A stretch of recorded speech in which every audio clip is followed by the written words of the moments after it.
یہ آج سے 3500 سال پہلے کا زمانہ ہے، جب فرعون مصر نے موسیٰ علیہ السلام اور ان کی قوم بنی اسرائیل کا پیچھا کیا کہ انہیں ختم کر دے، اور اچانک ایک ایسا مقام آیا جہاں پر آگے صرف سمندر تھا اور پیچھے فرعون مصر کا لشکر، بھاگنے کا کوئی راستہ نہیں تھا۔ تب اللہ تعالیٰ نے موسیٰ علیہ السلام کو حکم دیا کہ اپنا عصا مبارک سمندر پر مارو، لہٰذا انہوں نے بالکل ایسا ہی کیا اور سمندر دیکھتے ہی دیکھتے 2 حصوں کے اندر پھٹ کر تقسیم ہو گیا، اور یہاں پر اتنا لمبا راستہ بنا کہ پوری بنی اسرائیل قوم اپنے مال و اسباب سمیت یہاں سے گزر گئی۔ مگر جب فرعون مصر نے، جو کہ خود کو خدا کہتا تھا، اور اس کے لشکر نے گزرنے کی کوشش کی تو سمندر واپس آ کر مل گیا جیسے پہلے موجود تھا، اور سارا کا سارا لشکر فرعون سمیت غرق ہو گیا۔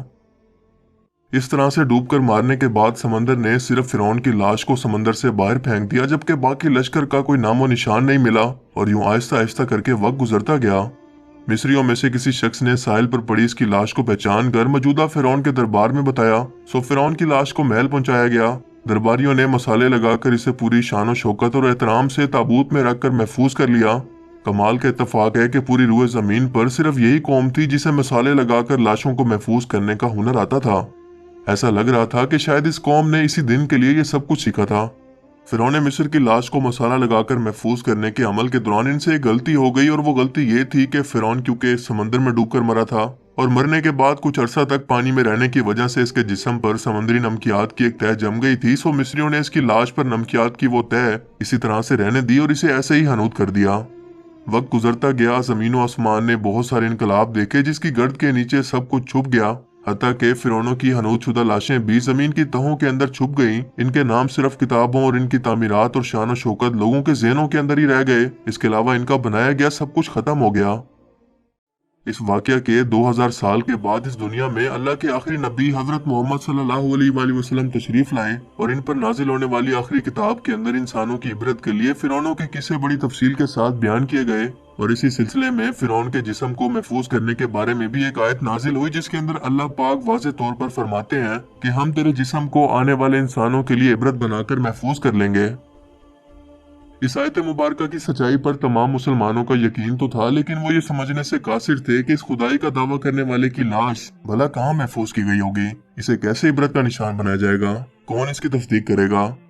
یہ اتنا نازک معاملہ تھا کہ ذرا آپ خود سوچ کر دیکھیں کہ قرآن پاک کے اندر بیان کیے گئے اللہ تعالیٰ کے تمام الفاظ میں سے اگر صرف یہ ایک آیت مبارکہ بھی یا اللہ تعالیٰ کا یہ دعویٰ نعوذ باللہ غلط ثابت ہو جاتا تو غیر مسلم کفار کے سامنے مسلمان کس منہ سے باقی قرآنی آیات کا دفاع کرتے۔ مگر یہ اللہ تعالیٰ کا کلام ہے جس کے اندر شک کی کوئی گنجائش نہیں، اسی لیے ہر دور کے اندر اس نے اپنے آپ کو اور اپنے ایک ایک الفاظ کو منوایا۔ سن 1871 میں مصر کے ایک شہر الگورنیا سے تعلق رکھنے والے غریب اور معمولی چور احمد عبد الرسول کو فرعونوں کی حنوط شدہ لاشوں کی طرف جانے کا خفیہ ترین راستہ مل گیا۔ یہ بس اتنا چاہتا تھا کہ فرعونوں کی لاشوں کے ساتھ موجود قیمتی نوادرات یعنی سونا، چاندی، ہیرے، موتی وغیرہ کو چرا سکے۔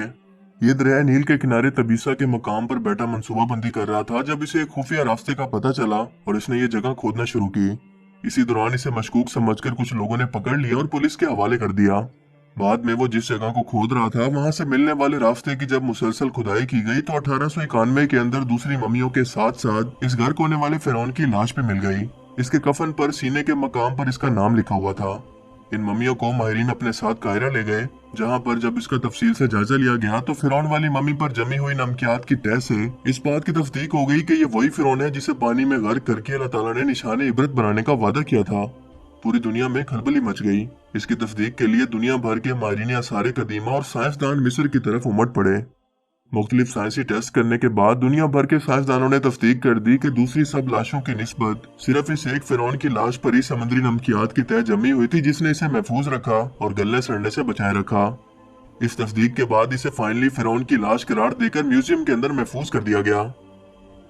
سن 1982 کے اندر یہ ممی خراب ہونے لگی تو اس وقت کی مصری حکومت نے فرانس کی حکومت کو درخواست کی کہ اسے خراب ہونے سے بچایا جائے اور جدید سائنسی انسٹرومنٹس کی مدد سے اس کی موت کی وجہ کو بھی معلوم کیا جائے۔ چنانچہ مصری اور فرانسیسی حکومت نے مل کر اس ممی کو فرانس لے جانے کا انتظام کیا۔